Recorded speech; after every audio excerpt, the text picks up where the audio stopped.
नमस्कार, आपण आता आहोत 12 फत्तर व श्रीराम पेट्रोल पंप या ठिकाणी। गेल्या अनेक वर्षापासून हा जो रस्ता आपण पाहत आहोत, हा रस्ता हा शिव स्मारकाजवळचा रस्ता आहे। गेल्या अनेक वर्षापासून काही ठिकाणी हा रस्ता तयार झाला, मात्र पुढे हा रस्ता हा असा सोडून देण्यात आला आणि त्यामुळे या ठिकाणी म्हणजे ऐन पावसाच्या वेळेस अशा स्वरूपाचं या ठिकाणी खड्डे पडल्याने त्या ठिकाणी हे पाणी साचतं आणि यामुळे येणाऱ्या काही जे लोकांना हा नाहक त्रास होतो। या काही ठिकाणी या पाण्यामध्ये देखील काही अवस्थेमध्ये लहान लेकरं पडले अशा लोकांची या ठिकाणी तक्रार येते। मात्र याकडे धुळे महानगरपालिका जाणून पूर्ण लक्ष देत नाही असे काही लोकांचे आरोप आहेत। आणि या ठिकाणी एक लक्षणीय या ठिकाणी एक आंदोलन झालं। या आंदोलनाचा जे आपल्या सोबत आंदोलक जे आहेत आपण जाणून घेऊ। दादा काय सांगा, नेमकं आपण हे आंदोलन काय या ठिकाणी केलं? दादा, हे अनेक दिवसापासून या ठिकाणी खड्डा आहे। पालिका प्रशासन या ठिकाणी खड्ड्याकडे लक्ष देत नाहीये आणि आज सकाळी शाळेचे 2 विद्यार्थी एक म्हातारी आजी पडून गेली, त्यामुळे आज मी आंदोलनाला पुन्हा वापस सुरुवात केली। कारण की या रात्रभरापासून पाऊस चालू झाला, परंतु या ठिकाणी असं वाटलं का किती मोठ्या प्रमाणात पाऊस झालेला आहे, अशी परिस्थिती या ठिकाणी निर्माण झालेली आहे।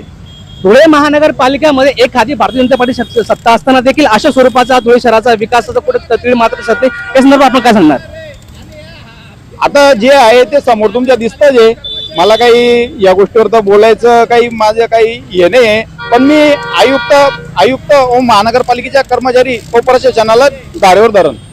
अच्छा, मग नेमकं आता आयुक्तांच्या साहेबांचं ज्याप्रमाणे मागे आता काही गटारी साफ करण्याच्या काही योजना झाल्या त्या संदर्भात आपण काय सांगणार?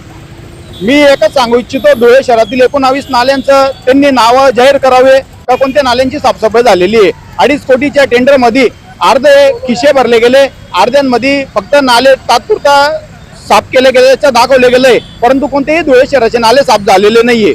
एकंदरीत 2.5 कोटीचा या ठिकाणी अपहार झाला असं देखील त्यांचा आरोप आहे। तर आपण काय सांगणार की नेमकं आता आगामी काळामध्ये जर या धुळे शहरामध्ये जर जोरदार पाऊस झाला तर धुळे शहराची परिस्थिती कशी असेल? माझं एकच म्हणणं आहे, आता धुळे शहरामध्ये जर मोठ्या प्रमाणात जर पाऊस झाला, जर नुकसान झाली, तर आयुक्तांनी जो 2.5 कोटीचा टेंडर जो पास केलेला होता त्याच्यामधून जे काही लोकांचं नुकसान होईल त्या 2.5 कोटीच्या टेंडर मधून त्या गरिबांना मदत करावी ही माझा उद्देश आहे। आता नेमकं आपण पाहू शकता की ज्यावेळेस पावसाळा चालू असतो किंवा सुरुवातीलाच आपण आपत्ती व्यवस्थापन केलं जातं, नाली सफाई असेल, नदीची नदी सफाई असेल, व जे काही रस्ते असतील रस्त्याचे देखील पूर्वीच काम करावं लागतात। कारण की आगामी काळामध्ये कधी काही दुर्घटना होऊ शकते व या संदर्भात प्रशासनाला जाब विचारला जाऊ शकतो।